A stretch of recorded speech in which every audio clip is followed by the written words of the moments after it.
ఆముదంతో మన బాడీలో గాల్ బ్లాడర్లో కానీ కిడ్నీలో కానీ ఎక్కడైనా ఉన్న స్టోన్స్ కరుగుతాయా అని చాలామంది అడుగుతున్నారు. కరుగుతాయండి, కానీ ఇది లోపలికి తీసుకోవాల్సిన అవసరం లేదు. ఒకవేళ కిడ్నీలో స్టోన్స్ ఉన్నాయనుకోండి, ఈ వెనక ఇక్కడ ఉంటాయి కదా కిడ్నీస్, సో ఈ కిడ్నీ మీద డైరెక్ట్గా ప్యాక్ వేసేసుకోండి. ప్యాక్ కంటిన్యూస్గా వేసుకోవాలి. అలాగే ప్యాక్ వేసుకున్నప్పుడు కనీసం 5 to 6 అవర్స్ ఉంచాలి. గాల్ బ్లాడర్లో స్టోన్ ఉందనుకోండి, మీ రైట్ సైడ్ రిబ్స్ కింద, ఇక్కడ లివర్కి కింద ఇక్కడ ఉంటుందన్నమాట. సో ఇక్కడ మీరు ప్యాక్ వేసేసుకోండి. ప్యాక్ అంటే మళ్ళీ చెప్తున్నాను, ప్యాక్ అంటే ఊరికే రాయడం కాదండి. కాటన్ అంటే దూది మీకు మెడికల్ షాప్లో దొరుకుతుంది, రోల్ పెద్దది.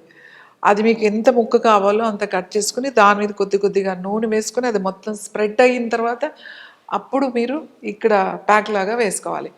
కిడ్నీ మీద ఉంటే కిడ్నీ మీద వేసుకోవాలి. అలాగే గాల్ బ్లాడర్లో స్టోన్స్ ఉంటాయి, గాల్ బ్లాడర్ మీద వేసుకోవాలి. ఈ ఆయిల్ అనేది లోపలికి పెనిట్రేట్ అయ్యి రెగ్యులర్గా వేయడం వల్ల, ఎక్కువసేపు ఉంచడం వల్ల మీకు మెల్లమెల్లగా ఆ స్టోన్స్ అనేవి తగ్గుతాయి.